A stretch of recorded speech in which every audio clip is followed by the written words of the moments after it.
511장 내 구주 예수를 더욱 사랑 엎드려 비는 말 들으소서. 내 진정 소원이 내 구주 예수를 더욱 사랑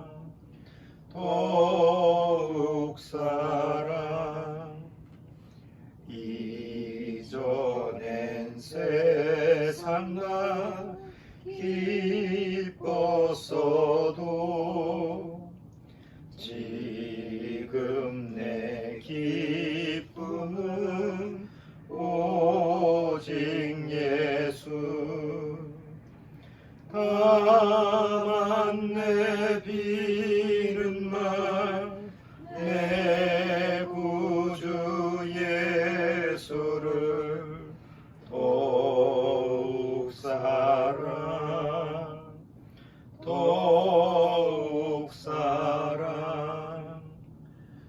이 세상 떠날 때 찬양하고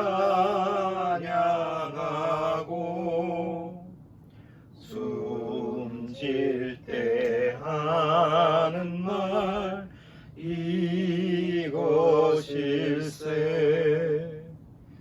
다만 내 비는 말 내 구주 예수를 더욱 사랑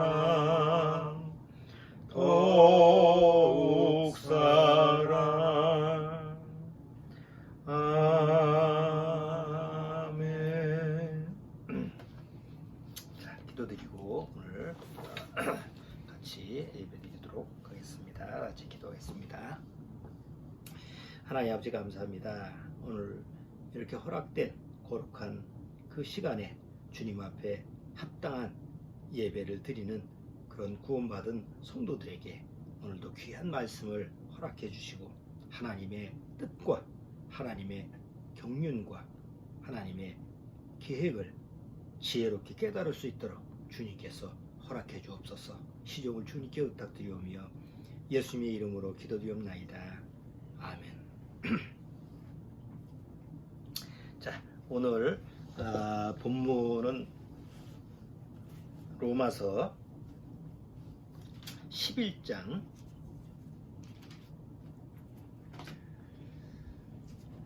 25절 로마서 11장 25절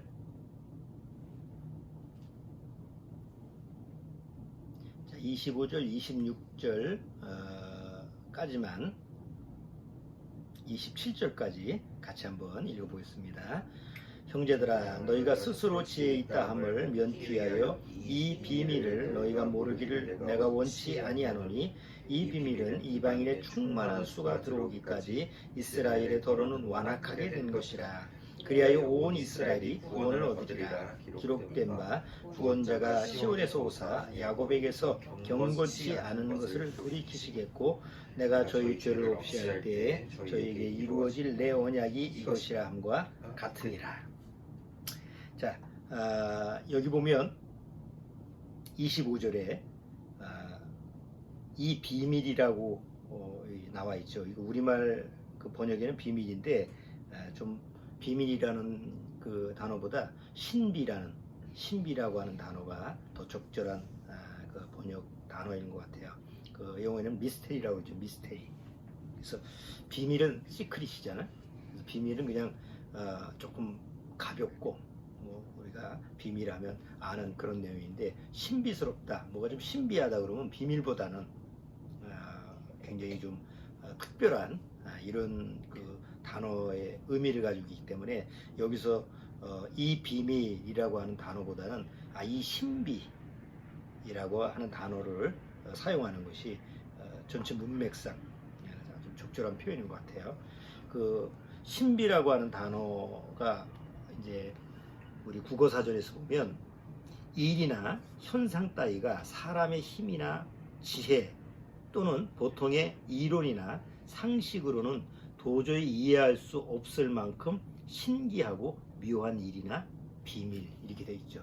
신비라고 하는 단어는 비밀하고는 좀 차원이 다른, 도저히 사람의 생각으로는 상상할 수도 없고 또 그거를 이해할 수 없는 그런 어떤 신비스러운 그런 부분을 신비라는 부분인데, 여기 보면 사도 바울이 형제들아 너희가 스스로 지혜 있다함을 면귀하여 이 신비를 너희가 모르기를 내가 원치 아니하노니 이 신비는 이방인의 충만한 수가 들어오기까지 이스라엘의 도로는 완악하게 된 것이다, 이렇게 내용이 되어 있어요. 그래서 여기 보면 또 영어 성경은 조금 다른데 영어 성경에는 이방인의 충만함이 차기까지, 그러니까 이방인의 충만함이 이르기까지 라고 돼 있지, 정확한 수가 차는 이런 개념은 없는데, 우리말 성경에는 이방인의 충만한 수가 차기까지라는 단어가 있는데, 내가 생각할 때는 어떤 면에서는 우리말 성경이, 이거는 우리말 성경이 더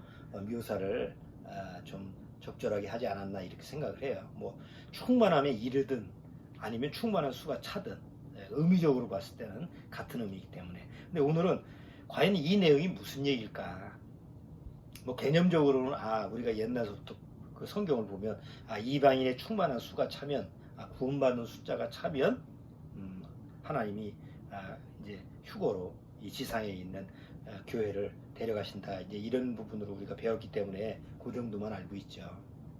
그러면 과연 이방인의 충만한 수가 얼마나 찼고 과연 그 숫자가 언제 마감이 될 것인지, 그게 이제 궁금한데 알 재간이 없지. 그래서 이게 신비라는 거예요.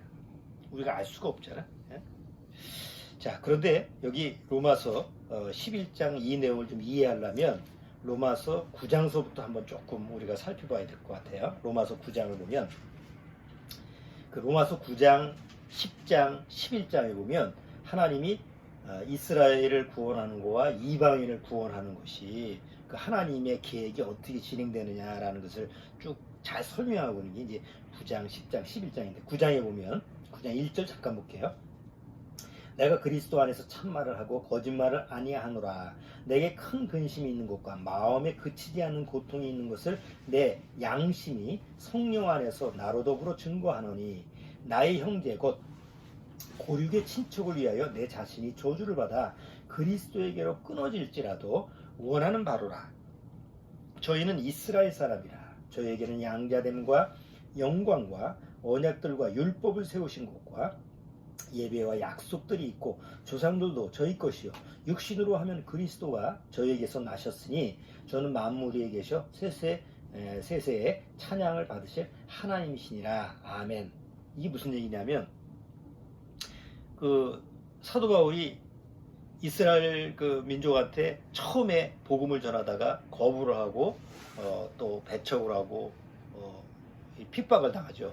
그래서 사도 바울이 결국 나는 이방인한테로 이제 복음을 전하러 가겠다, 이렇게 해서 이방인의 사도가 됐어요. 자, 그리고 나서 결국 이스라엘 민족한테는 구원이라고 하는 것이 남이 돼버렸지. 이방인한테로 구원이 넘어가는 바람에 결국 이스라엘 민족한테는 구원의 역사가 일어날 수가 없지. 왜냐면 예수님을 배척하고 결국 예수님을 로마 군사의 손에 잡혀서 죽게 하는 장본인들이 바로 이스라엘 민족 아니에요. 나중에 이제 빌라도한테 그 예수님을 데리고 와가지고 빌라도가 무슨 죄가 있냐 했더니 죽여라 막 유대인들이 그러죠. 그때 이제 유대인들이 뭐라고 했느냐면, 이 죄를 우리 자손이 감당하겠다라는 아주 호언장담을 해요. 그들이 말을 해도 자기가 무슨 말을 했는지도 모를 거야. 그런데 2000년 동안 그 말에 대한, 그 뱉은 말에 대한 대가를 아주 이스라엘 민족이 톡톡히 치르게 되잖아요. 결국 하나님이 보내신 아들을 거절한 대가로 이스라엘 민족은 2000년 동안 나라 없이 전 세계에서 요새처럼 나라 없이 떠도는 난민 신세가 돼버린 거잖아요. 그런 역사를 가지고 있는데, 이제 사도 바울이 여기서 로마서 9장에서 뭐라고 하느냐면, 하나님이 이스라엘 민족을 버렸냐, 그게 이제 아니다 라는 걸 설명을 하고 있는 거예요. 그래서 로마서 9장에 가서는 누가 하나님 앞에서 하나님의 구원을 받을 수 있느냐, 바로 약속의 자녀가, 아브라함의 후손이라고 해서 이스라엘 민족이라고 해서 다 하나님의 약속을 받고 구원을 받는 게 아니라 바로 하나님의 약속의 자녀야만이 구원을 받을 수 있다, 이렇게 이제 얘기하고 10장에 가서 1절에 조금 더 읽어볼게요. 형제들아, 내 마음에 원하는 바와 하나님께 구하는 바는 이스라엘을 위함이니 곧 저희로 구원을 얻게 함이라. 내가 증거하노니 저희가 하나님께 열심히 있으나 지식을 쫓은 것이 아니라 하나님의 의를 모르고 자기 의를 세우려고 힘써 하나님의 의를 복종치 아니하였느니라. 그러니까 이스라엘이 왜 하나님 앞에서 저주를 받고 왜 하나님 앞에서 구원의 은혜를 받지 못하느냐, 결국은 자기 의를 쫓아서 그랬다. 하나님의 의를 쫓지 않고 자기의 의를 쫓았기 때문에 하나님 앞에서 잠시 버림을 받았다는 얘기를 쭉 10장에 가서 또 설명을 해줘요. 그 다음에 11장에 가서 무슨 얘기를 하느냐, 그러면 하나님이 버리셨냐. 여기 10장 맨 끝에 한번 봐요. 21절. 이스라엘을 대하여 가랐을 때 순종치 아니하고 거스려 말하는 백성에게 내가 종일 내 손을 벌렸노라. 하나님은 종일 손을 벌려서 나를 배척하고 하나님을 대적하고 우상을 섬기고 그런 백성임에도 불구하고 나는 매일 손을 벌려서 그들이 돌아오기를 바랐는데도 불구하고 그들이 결국 거절했다. 그래서 이제 하나님 앞에서 내침을 당했다라는 얘기를 하고 11장 1절에 보면, 그러므로 내가 말하노니 하나님이 자기 백성을 버리셨느냐, 그럴 수 없느니라. 그렇다고 해서 하나님이 자기 이스라엘 백성을 버리냐, 그게 아니다. 하고 이제 11장에 가서는 왜 이방인들한테 하나님 앞에서 구원을, 유대인의 이스라엘 민족한테 주었던 구원을 왜 이방인들한테 넘겨줬느냐, 바로 하나님의 경륜, 하나님의 뜻이 있었다. 하도 하나님을 사랑하지 않고 우상을 섬기고 이 세상 사단을 사랑하고 그래서 그 이스라엘 민족으로 하여금 질투나게 이방인들한테 구원을 줘서 그 유대인들이 다시 하나님을 사랑하게끔, 다시 하나님께로 돌아오게끔 하기 위해서 하나님의 계획이 바로 그랬다라는 얘기를 이제 11장에서 설명을 하고 있는 거예요. 그러면 이 9장, 10장, 11장 이 내용은 주로 누가 보는 얘기예요? 로마서는 누구한테 기록한 그 편지예요? 유대인들이 아니고 이방인들이에요. 정작 이 로마에 있는 성도들, 로마에 있는 그 당시 구원받은 사람들한테 편지를 보내는데, 이 로마에 있는 구원받은 성도들이 주로 누구냐면 유대인이 아니라 다 이방인들이거든. 그럼 이방인들한테 왜 이런 편지를 보냈느냐? 이방인들한테 너희가 구원받았다고 해서 자만하지 말라, 교만하지 말라.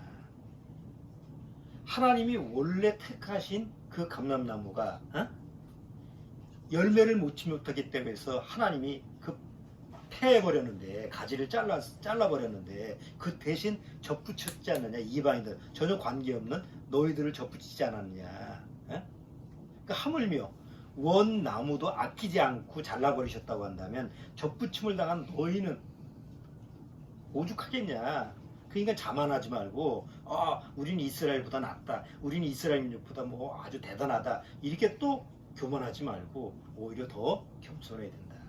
이방인들한테 보내는 편지예요. 그리고 이제 오늘 우리가 다루고 싶은 게 뭐냐면, 그 이방인들한테 하나님이 주셨던 그 구원의 기회가, 구원의 그 시간이 영원한 것이 아니라 때가 있다는 거지. 때가 정해져 있다는 거지. 그럼 그 때가 언제까지냐? 오순절날 성령이 왔을 때, 그때서부터 이 지상에서 교회가 하나님이 데려감, 휴거를 해가실 그때까지가 바로 이제 이방인들이 구원받을 수 있는 그 기간인데, 여기 이제 그 내용을 여기 오늘 본문 내용으로 읽었던 11장 12절에 형제들아, 너희가 스스로 지혜 있다 함을 면키하여 이 비밀, 이 신비를 그러니까 이런 하나님의 경륜, 하나님이 이 세상을 이끌어 가시는 이 하나님의 인도하심에 대해서 이게 신비다. 이건 너희들이 알 수가 없는 거다. 그런데 너희들이 이것을 모르기를 원치 않는다. 그래서 설명을 해주는 거예요. 그래서 맨 뒤에 이런 얘기가 있죠. 33절, 11장 33절.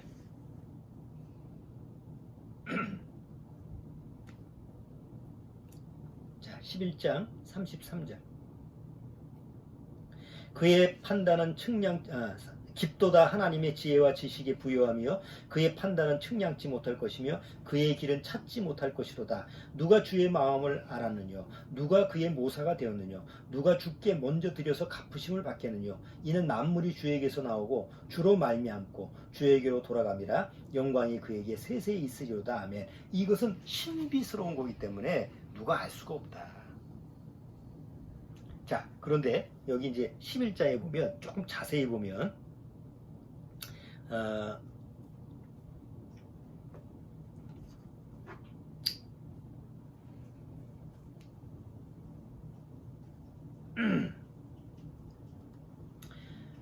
여기 한번 읽어보죠.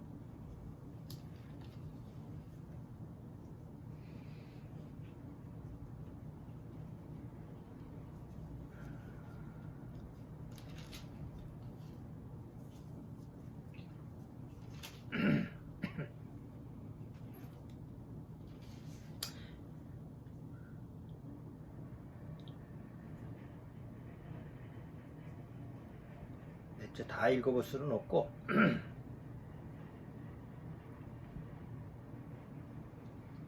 11절 내가 읽어볼게. 11절. 그러므로 내가 말하노니 저희가 넘어지기까지 실족하였느냐? 그럴 수 없느니라. 저희의 넘어짐으로 구원이 이방인에게 이르러 이스라엘로 시기나게 함이니라. 저희의 넘어짐이 세상의 부요함이 되며 저희의 실패가 이방인의 부요함이 되거든 하물며 저희의 충만함이리요. 이방인들, 이스라엘이 넘어짐으로 말미암아 이방인들, 이 세상이 부요했다라는 것은 하나님의 구원의 은혜가 주어졌다는 얘기지. 뭐 세상이 잘 됐다는 얘기가 아니고. 자, 그렇다면 나중에 하나님이 다시 이스라엘을 충만하게 하면 그게 얼마나 영광스럽겠느냐, 이 얘기를 쭉 하는 거예요. 자, 그 다음에 17절 봐요.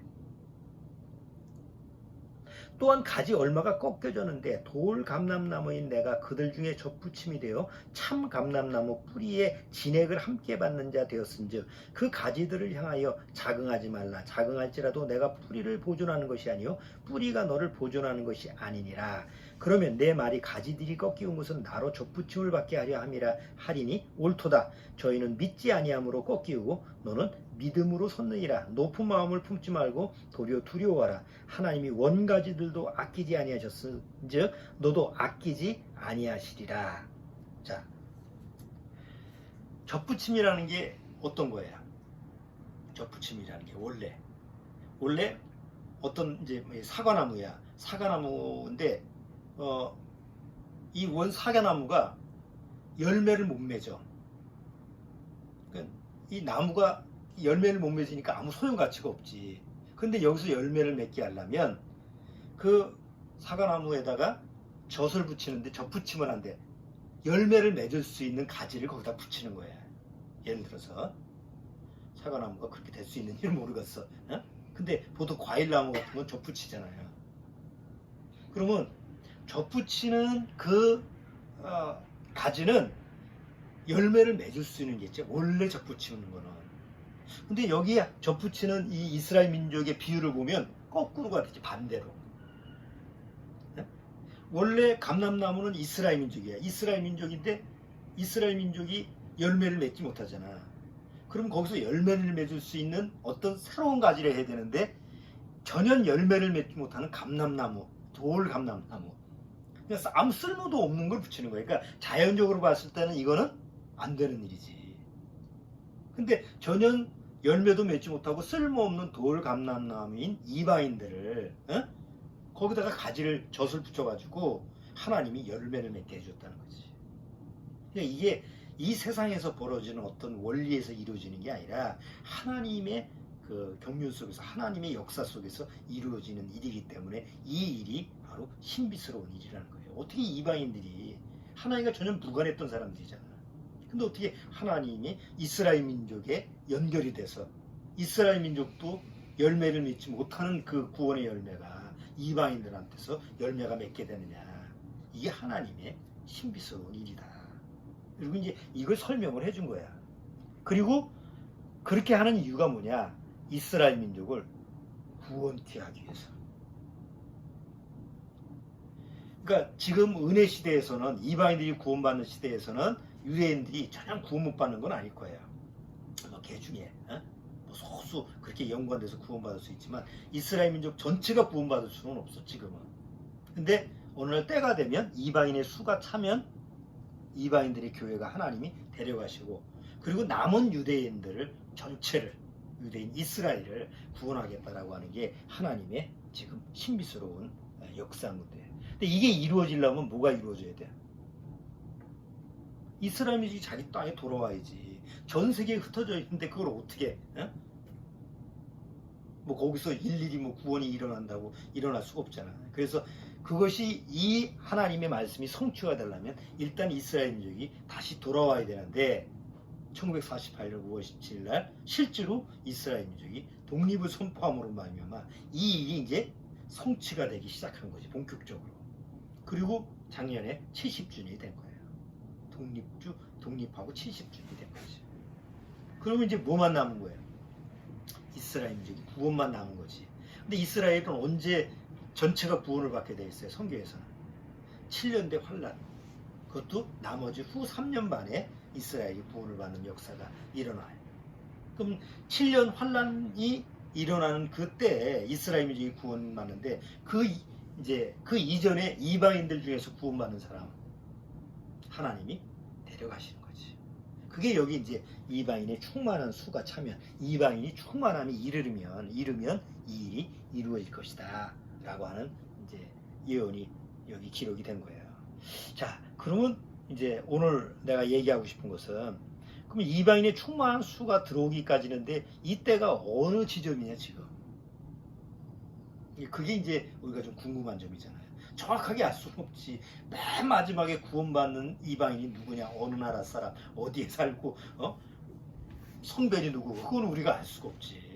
그러나 틀림없이 마지막 구원받을 사람이 있을 거예요. 왜? 그 마지막 구원받는 사람이 구원받으면 뭐가 이루어지는 거예요? 하나님이 계획하신 지상의 완전한 교회, 주님이 머리가 되시고 그 다음에 구원받은 그 크리스찬들이 성도들이 각각 벽돌 역할을 하는 거잖아요. 에베소서에 보면 그걸 뭐라고 했냐면 그것을 신비라고 했어요. 교회가 이루어지는 거. 예수님이 머리가 되고 구원받은 성도가 다 뭐가 된다고 그랬어요? 벽돌 역할을 한다고 그랬잖아. 그럼 집을 쭉 짓다 보면 마지막 벽돌이 들어가는 데가 있을 거 아니에요. 그럼 완성이 되는 거죠. 하나님의 교회도 마찬가지지. 지금은 이제 지어져 가고 있는데 이제 다 지어졌지. 이제 마지막 벽돌이 끼워지는 순간 이게 이제 완전히 성취가 되고 그 완전한 교회가 하나님 보시기 완전한 교회가 완성이 되면 성령님으로 말미암아 데려가는 거예요. 그게 이제 휴거라는 거예요. 그럼 우리는 그때를 알 수는 없어. 그러나 짐작은 알 수가 있다는 거지.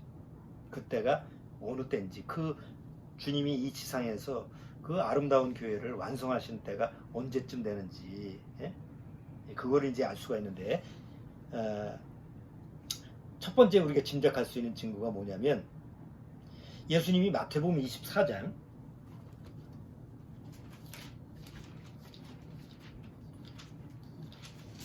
마태복음 24장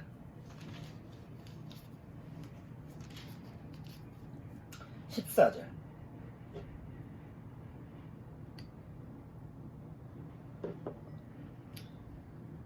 자 14절 이 천국 복음이 모든 민족에게 증거되게 하여 온 세상에 전파되리니 그제야 끝이 오리라. 자, 끝이 오는 그 지점이 뭐가 이루어지는 때야?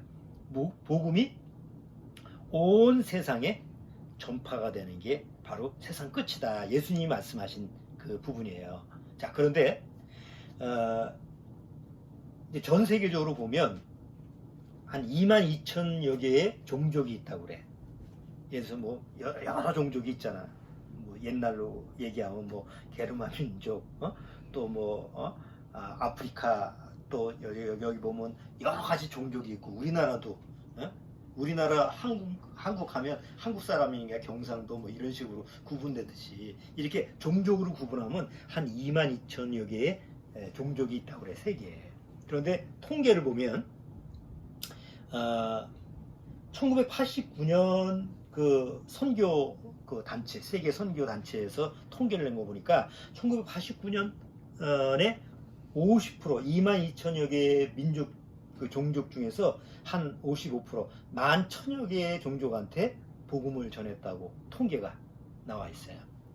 2008년도에 와서 1,600개 종족만 전하지 못했다 라는 통계가 나왔는데, 언제 전 세계 모든 민족에게 선포했느냐면 2015년에 통계야. 2015년에 와서 전 세계 모든 22,000여 개의 종족한테 다 복음을 전했다. 그러니까 2015년에 다 끝난 거지. 그리고 이제 세부적으로 아직도 아마존 저 어디 구석구석 단절된 이런데 이제 뭐 선교 단체가 너무 많은, 우리나라도 뭐 선교 단체가 무지하게 많잖아. 그러니까 어느 구석이든지 쫓아가가지고 그래서 복음을 전하는 그런 역할을 했는데, 통계상 2015년에 모든 전 세계 모든 민족에게 종족에게 복음을 전했다고 통계가 나온 거 보니까 지금 2020년이면 뭐 인터넷도 발달되고 그런 거 보니까 뭐 거의 뭐 100% 이렇게 전달됐다고 봐야지. 2013년 9월 달에 성경이 번역이 얼마나 됐냐라는 통계를 보니까 2,800의 언어로 번역이 다 돼 있다. 그러니까 웬만한 언어로는 다 번역이 된 거예요, 성경이. 그러니까 자기 나라 말로 성경을 볼 수 있는 이런 정도의 모습으로 이렇게 됐는데, 2000년도에 와서 주로 어디 쪽으로 복음 선교가 됐냐면, 이미 전 세계에 다 언어로 번역이 돼서 선교를 하다 보니까 남은 종족이 타종교, 예를 들어서 뭐 특히 이슬람. 그래서 우리나라도 어디 교회에서 이슬람교 갔다가 붙잡혀가지고 또 난리 난 적이 있었잖아요. 그래서 타종교에 이제 선교를 하는 그런 영역을 가지고 있었어요. 그래서 일단 우리가 땅끝까지 복음을 전한다. 그리고 그때 이제 끝이 온다라고 예수의 말씀에 근거를 해보면 온 세상에 이제 복음이 다 전달이 됐기 때문에 끝이라는 건 분명한 사실이라는 거지. 두 번째, 디모데후서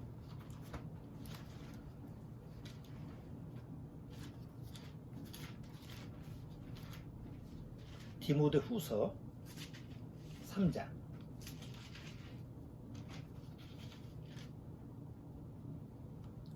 자, 디모데후서 3장 1절.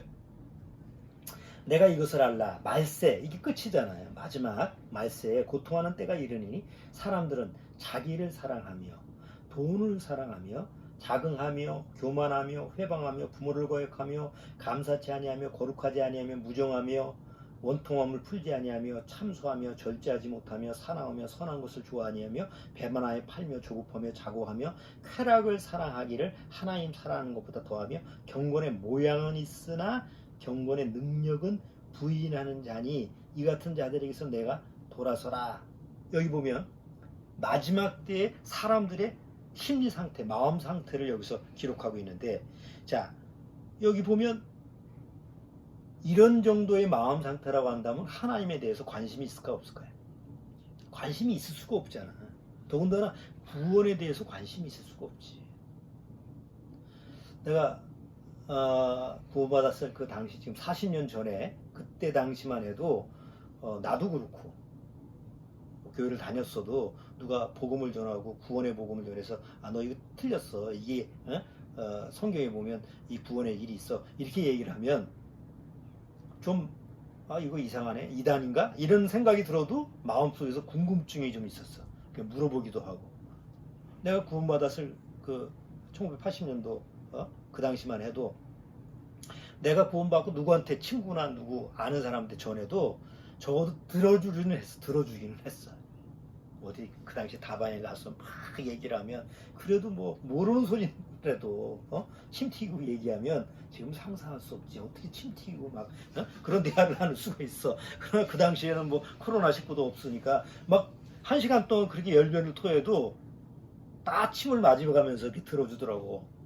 지금은 택도 안 되는 얘기지. 예? 이게 얼마 안 된 것 같아. 지금 뭐 한 2020년 들어와서부터 사람들이 점점 전혀 뭐 구원에 대해서 뭐 관심이 없고, 옛날에 뭐 구원 얘기하면 아 그래 얘기해봐 뭐 들어줄게 이렇게 하지만, 지금은 구원 얘기하면 아이고 듣기 싫어, 아예 그냥 듣지 않으려고 하는 이런 마음의 성품들을 다 가지고 있는 것 같아요. 이제 이런 마음의 상태에다가 코로나19까지 딱 벌어진 거예요. 더군다나 요새 우리나라 같은 경우에는 코로나19가 교회를 통해서 이게 감염이 되는 이런 것이 됐다 보니까 사람들이 점점 교회에 대한 인식이 부정적이고, 또 간간히 지금도 계속 교회를 통해서 나가지 말라고 그러는데 가서 또 밥 먹지 말라고 하는데 또 밥도 먹지, 소모임 하지 말라고 하는데 길을 쓰고, 또 그거 나중에 또 코로나 또 전염됐다 보니까 사람들이 어디 가서 뭐 아니 밥 먹을 때 마스크하고 그런 사람 없잖아. 세상에서 돌아다닐 때 그런 거에 대해서는 별로 사람들이 욕을 안 하는데, 무슨 교회에서 뭐 그랬다고 그러면 이상하게 길을 쓰고 또 그냥 사람들이 마음이 좀 그래. 응? 그러니까 점점 부정적인 시각을 가지고 있고, 또 종교적인 뭐 모임 이런 거를 법적으로도 자제를 시키니까 뭐 어디 전도는커녕 뭐 전도라고 하는 건 뭐 지금은 있을 수가 없고, 나 혼자서 교회 나가는 것도 지금 힘들어 죽겠는데 누가 누구를 데려가겠어요 지금. 이런 시국이다 보니까 뭐 복음 선교 전도 뭐 이런 거는 지금 교회 속에서 이루어질 수도 없어. 그냥 모이는 것 자체가 좀 힘드니까. 그러니까 이런 상황에서 과연 복음을 전하고 또 누가 구원에 대해서 관심이 있고 누가 구원받을 수 있을까라는 그 의문이 생기는 거지. 그렇잖아요. 적어도 구원의 복음이 들어와서 구원을 받으려면 그 구원받을 수 있는 환경이 좀 있어야 되잖아요. 그런데 지금 그것조차도 안 되는 환경이니까. 그런데다가 또 뭐 요새 차별금지법 해가지고 또 그것 때문에 교회에서 난리잖아. 차별금지법 때문에 안 된다, 된다, 그거 가지고 또 서로 싸우고. 어쨌든 지금 2020년 들어와서 원래 이방인의 수가 차려면 구원의 숫자가 점점 늘어나야 되는데, 내가 구원받았을 1980년도만 해도 많은 사람들이 구원받고 또 구원에 대해서 관심이 있고 그랬는데, 90년도, 2000년도에 들어와서 2020년도로 들어와서 이제는 더 이상 뭐 구원에 대해서 관심을 가지는 사람 눈 씻고 찾아볼 수가 없고, 또 혹 간혹 이렇게 서로 얘기를 해서 구원에 대해서 좀 관심을 표명하는 사람이라 할지라도 구원까지 이루어지기가 쉽지가 않은 거예요. 그러니까 그만큼 뭐예요? 구원받을 수 있는 여건이 지금 조성이 되지 못한다는 거지. 그래서 세상 사람들의 마음 상태가 이게 점점 기독교에 대해서, 성경에 대해서, 뭐 하나님에 대한 존재에 대해서 더 부정적이고 마음에서 배척하는 이런 마음을 점점 더 가지고 된다는 거예요. 근데 마지막으로 가장 결정적인 게 뭐냐면 언컨택트 시대로 왔다는 거지. 이 언컨택트 시대로 왔을 때는 구원에 대한 상담이 불가능해요.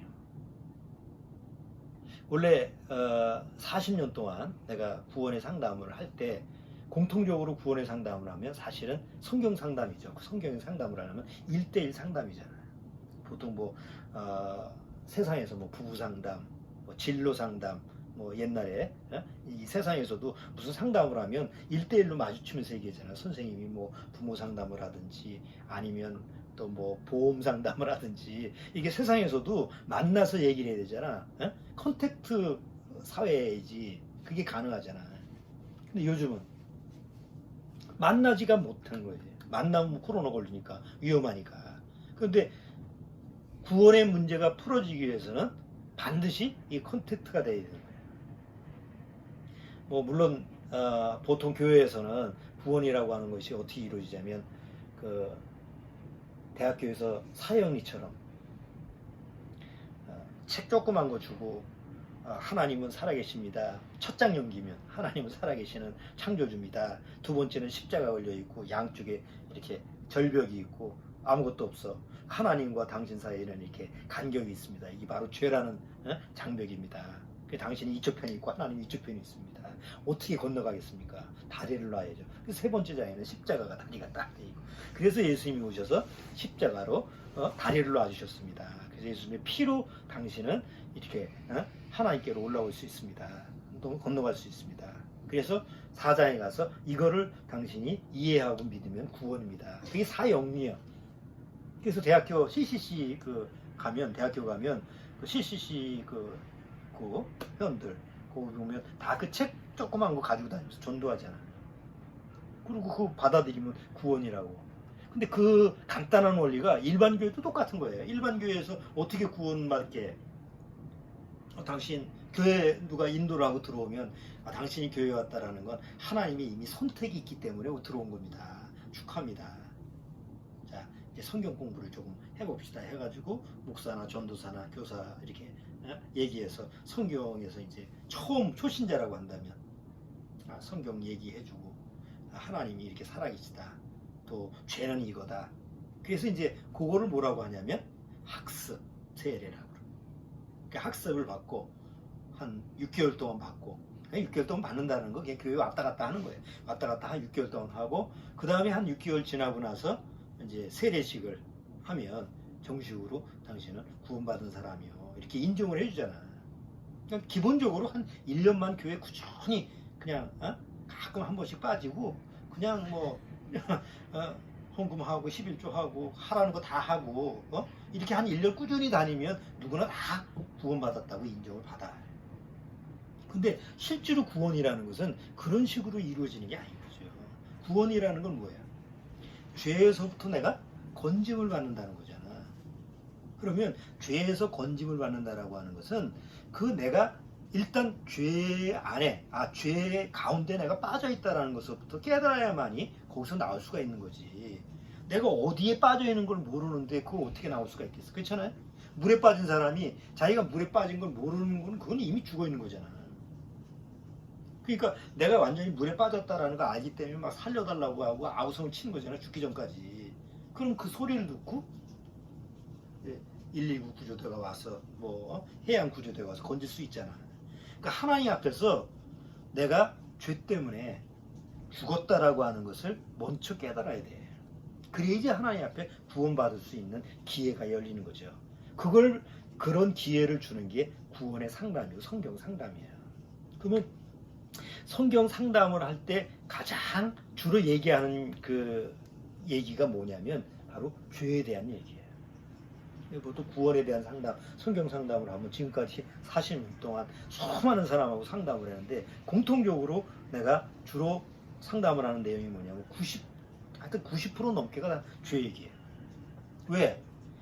죄 얘기에 대해서 하나님 앞에서 내가 죄인이군요. 내가 정말 죽을 죄인이 아니고 이미 죽어있는 죄인이군요.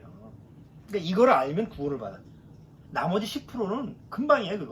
그거는 영접하면 되니까. 그 해답만 받아들이면 돼. 그렇잖아. 물에 빠진 사람한테 119 구조대가 이렇게 구명정을 던져줬어. 그럼 그 사람이 그 구명정이 나를 구원할까? 이런 생각이 필요가 없잖아. 자기 상태가 아니까. 그 구명정이 나를 살려줄까? 이런 의심을 할 필요가 없잖아. 왜? 적어도 내가 물에 빠져서 지금 죽을 상황이다. 이런 걸 알면 지푸라기라도 잡는 심정이 되기 때문에. 그러니까 구원 상담이라는 건 바로 그런 마음 상태를 갖게 하기 위해서 해주는 거예요. 그래서 죄에 대한 상담이 한 90% 되는 거예요. 보통 교회에서는 그런 상담을 안 하지. 그냥 성경이 사실이니까 믿기만 하시오. 예수님이 십자가에 피 흘렸으니까 그거 믿기만 하면 된다. 그게 강요를 해서 억지로 믿는 게 그게 구원이라고 인정을 하지만 실제로 성경에서 이렇게 성경 상담을 하려면 죄에 대한 문제를 하나님 앞에서 사실적으로 이렇게 다룰 수밖에 없어요. 그럼 개인적으로 보통 구원의 상담을 하면 한두 해에 그치는 게 아니고 어떤 경우에는 한 달 동안 얘기할 수도 있고 어떤 몇 개월 걸릴 수도 있고 어떤 사람은 심령이 가난한 사람은 며칠 상간에 그런 죄의 문제를 또 깨달을 수도 있지만 어쨌든 중요한 것은 죄에 대한 얘기를, 죄에 대한 부분을 성경을 통해서 죄가 어디서부터 들어오고 그 아담의 죄가 왜 내 죄가 됐는지 그리고 하나님 앞에서 난 무슨 죄 때문에 죄인으로 지옥 가게 생겼는지, 뭐 이런 부분에 대해서 사실적으로 이렇게 쭉 이렇게 성경 대화를 나누는데, 이게 대면으로 해야지 뭐 온라인으로 전화기 해가지고 안 되잖아. 전화해가지고 뭐 몇 시간 동안 뭐 죄에 대한 얘기를 하겠어요? 그러면 영상으로 한다 합시다.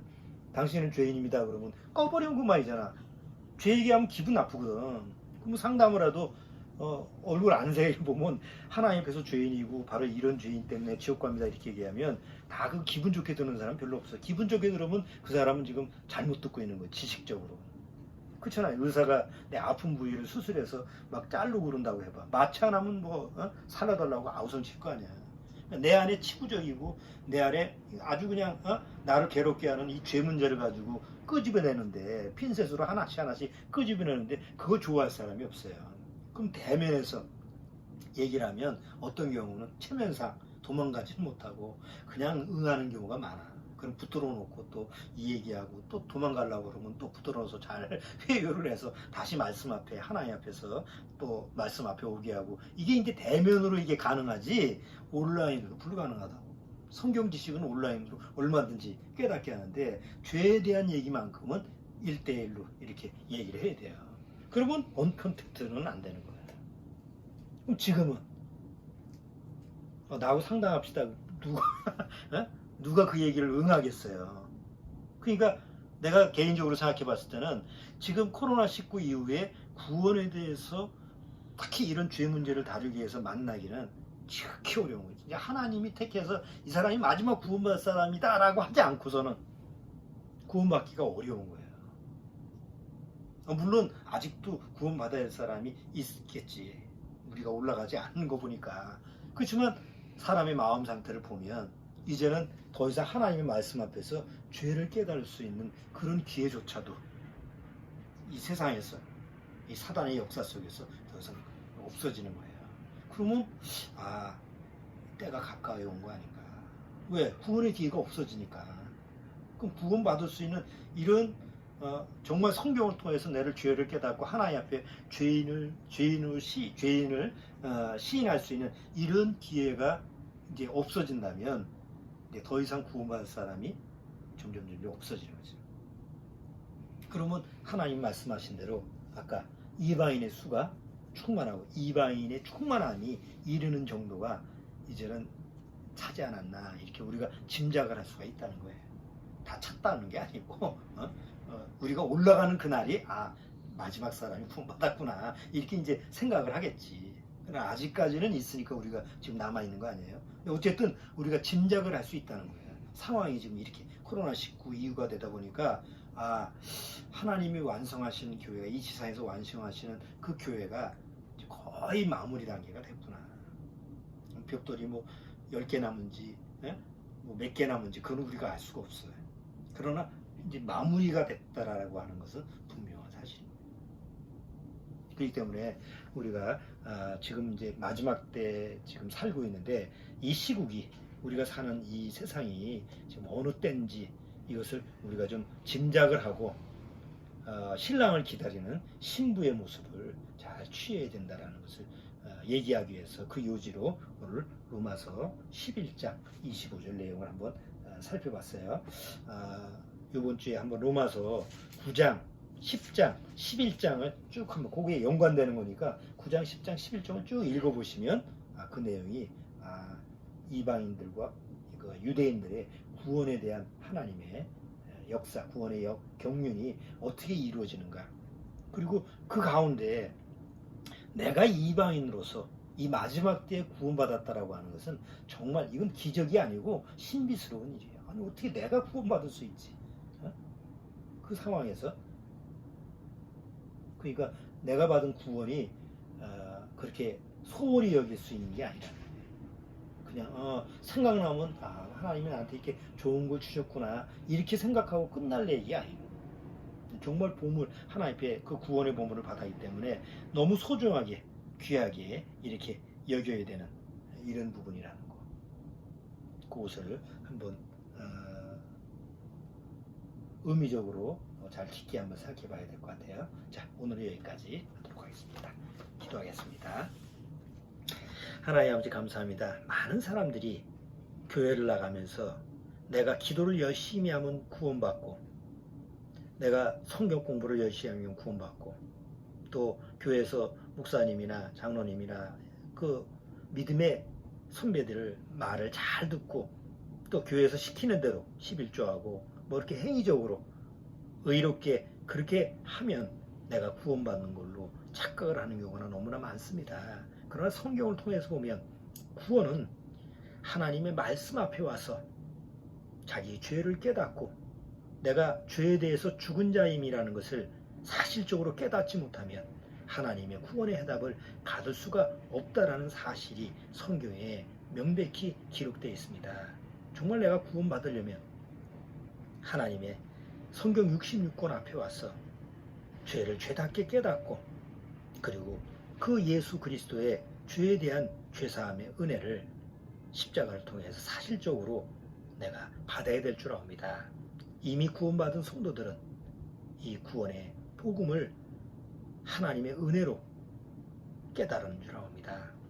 이 영상을 보는 우리 구원받은 가정교회 식구들, 정말 스스로 구원받았다고 믿음으로 시인하는 우리 가족들, 믿음의 가족들 심령 안에서 이 때가 돼서 이방인의 충만함이 이르는 이런 때에 하나님 앞에 정신을 차리고 항상 하나님의 말씀을 기억하고 살아가도록 주님께서 말씀으로 인도하여 주옵소서.